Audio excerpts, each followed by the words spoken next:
നമസ്കാരം. Raft of ഫുട്ബോളിലേക്ക് അവർക്കും സ്വാഗതം. വിധി ചിലപ്പോൾ അങ്ങനെയാണ്.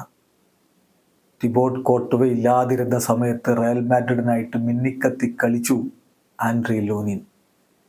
അങ്ങനെ അദ്ദേഹത്തിൻ്റെ കൂടി മികവിലാണ് അവർ യുവേഫ ചാമ്പ്യൻസ് ലീഗിൻ്റെ ഫൈനലിലേക്ക് കടന്നുപോയത്. പക്ഷേ ഫൈനലിൽ അദ്ദേഹം ഉണ്ടാവില്ല എന്നാണ് ഇപ്പോൾ പുറത്തേക്ക് വരുന്ന വാർത്തകൾ. തിബോട്ട് കോർട്ടുവയായിരിക്കും സ്റ്റാർട്ട് ചെയ്യുക എന്ന സൂചന നേരത്തെ തന്നെ കാർലോ ആഞ്ചലോട്ടി തന്നതാണ്. പക്ഷെ ടീമിനോടൊപ്പം പോലും ആൻഡ്രി ലൂനിൻ ഉണ്ടായേക്കില്ല എന്ന വാർത്തകൾ ഇപ്പോൾ വരുന്നു. മാഡ്രിഡിൽ നിന്നുള്ള വാർത്തകൾ അനുസരിച്ച് താരത്തിന് ഫ്ലൂ പിടിപെട്ടിട്ടുണ്ട്. അതുകൊണ്ട് തന്നെ ശനിയാഴ്ച വരെ ടീമിനോടൊപ്പം അദ്ദേഹത്തെ കൂട്ടാതെ മാറ്റി നിർത്താനാണ് തീരുമാനിച്ചിരിക്കുന്നത്. കാരണം ഇൻഫെക്ഷൻ വരാനുള്ള സാധ്യതയുണ്ട് മറ്റുള്ളവർക്ക്. അപ്പോൾ അത് ഒഴിവാക്കുന്നതിന് വേണ്ടി അദ്ദേഹം സ്പെയിനിൽ തന്നെ തുടർന്നേക്കും. ടീമിനോടൊപ്പം വെംബ്ലിയിലേക്ക് യാത്ര ചെയ്തേക്കില്ല, ലണ്ടനിലേക്ക് യാത്ര ചെയ്തേക്കില്ല എന്നാണ് ഇപ്പോൾ ലഭ്യമാവുന്ന വിവരങ്ങൾ.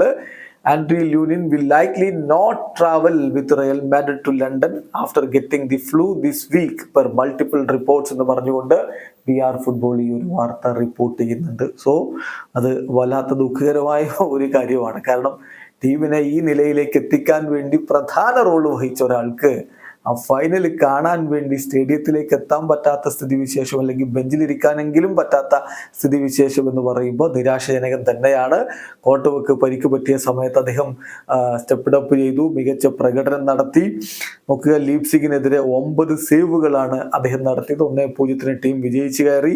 10 സേവുകൾ സിറ്റിക്കെതിരെ അദ്ദേഹം നടത്തുന്നു. ഷൂട്ടൗട്ടിൽ അദ്ദേഹം 2 പെനാൽറ്റീസ് അദ്ദേഹം സേവ് ചെയ്തു. പിന്നെ 8 മത്സരങ്ങളിൽ നിന്ന് 38 സേവുകളാണ് UCL അദ്ദേഹം നടത്തിയത്. ബട്ട് അൺഫോർച്ചുനേറ്റ്ലി അദ്ദേഹത്തിന് UCL ഫൈനലിന് ടീമിനോടൊപ്പം ചേരാൻ കഴിഞ്ഞേക്കില്ല. വീഡിയോ അവസാനിക്കുന്നു. ഫുട്ബോൾ ലോകത്ത് കൂടുതൽ വിശേഷങ്ങളുമായി റാഫ്റ്റ് ഓഫ് ഫുട്ബോൾ എത്താം.